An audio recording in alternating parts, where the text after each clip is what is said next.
Hi everybody, welcome back to this week's My Weekly Rage Fix.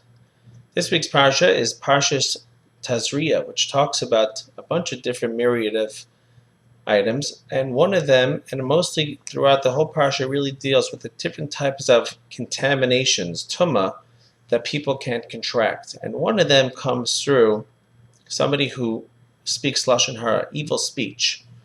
And there's a specific process that the person who speaks one must go through if he acquires on his skin a certain growth, it's a type of leprosy, and somebody gets that if he speaks Loshon Hara, evil speech. Now, this is not anything that we can or that we've dealt with in our times, but back then, when everybody was at an incredibly high level of holiness, so if somebody did speak Loshon Hara, for them it would be a sign for them if an affliction broke out all over their skin.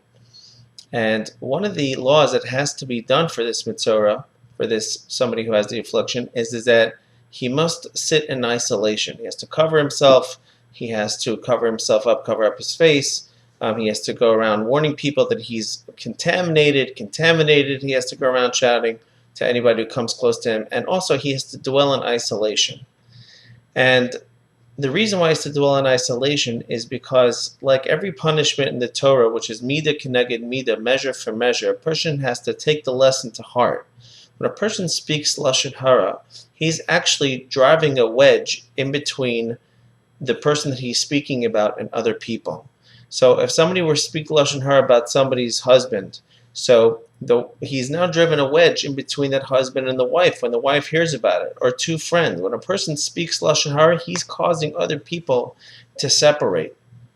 And therefore, when he sits in isolation, he's supposed to realize, I caused other people to sit separately, and therefore I'm also being separate myself, and that's the lesson to take to heart.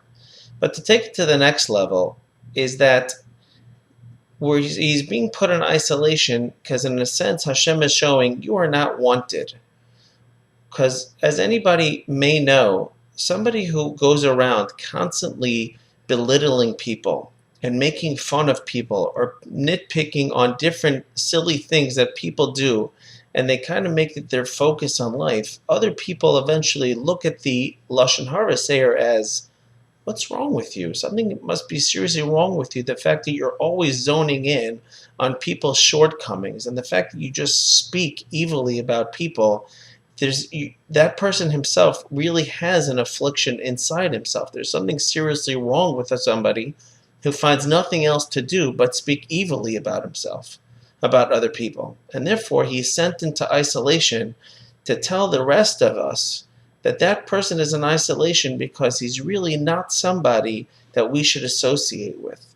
We should know to stay far away from somebody because he is contaminated, because he's going around and lowering the value of human beings. He's going around lowering the value of somebody who has the Tselem Elokim, the image of Hashem within that person.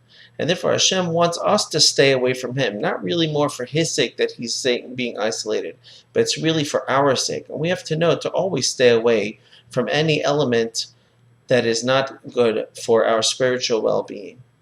Wish everybody a great Shabbos, and I will see you next week. Take care.